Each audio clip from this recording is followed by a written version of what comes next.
తెలంగాణలోని పలు జిల్లాలను భారీ వర్షాలు వణికిస్తున్నాయి. ముఖ్యంగా వడగళ్ల వాన తీవ్ర నష్టాన్ని మిగిల్చింది. ఇప్పటికే వివిధ పంటలు నేలకొరగా ఆరబెట్టిన ధాన్యం కూడా తడిసి ముద్దైంది. మరోవైపు ఏపీలోనూ పలు ప్రాంతాల్లో వర్షాలు కురిసే అవకాశం ఉందని వాతావరణ శాఖ తెలిపింది.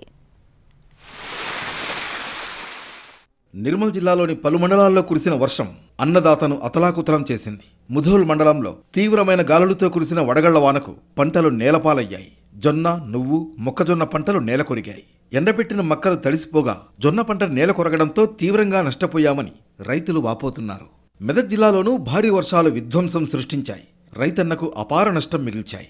రామాయంపేట మండల కేంద్రంలో మార్కెట్ కమిటీ ఆవరణలో ఆరబెట్టిన వరి ధాన్యం వర్షానికి పూర్తిగా తడిసి ముద్దయింది. తునిగండ్ల, లక్ష్మాపూర్ తదితర గ్రామాల్లో రాత్రి కురిసిన వర్షాలకు ధాన్యం తడిసిపోయిందని రైతులు వాపోయారు. తడిసిన ధాన్యాన్ని కొనుగోలు చేసి ఆదుకోవాలని అధికారులను రైతులు కోరుతున్నారు. మరోవైపు ఆంధ్రప్రదేశ్లోనూ కొన్ని ప్రాంతాల్లో వర్షాలు పడతాయని వాతావరణ శాఖ తెలిపింది. అక్కడక్కడా పిడుగులు పడే అవకాశం ఉందని, ప్రతి ఒక్కరూ అప్రమత్తంగా ఉండాలని వాతావరణ శాఖ అధికారులు హెచ్చరించారు. ఉత్తర కోస్తాలో తేలికపాటి నుంచి ఓ మోస్తరు వర్షాలు, ఉరుములతో కూడిన జల్లులు కురిసే అవకాశం ఉంది. ఈదురుగాలులు గంటకు 30 నుంచి 40 కిలోమీటర్ల వేగంతో వీచే అవకాశం ఉందని తెలిపారు వాతావరణ శాఖ అధికారులు.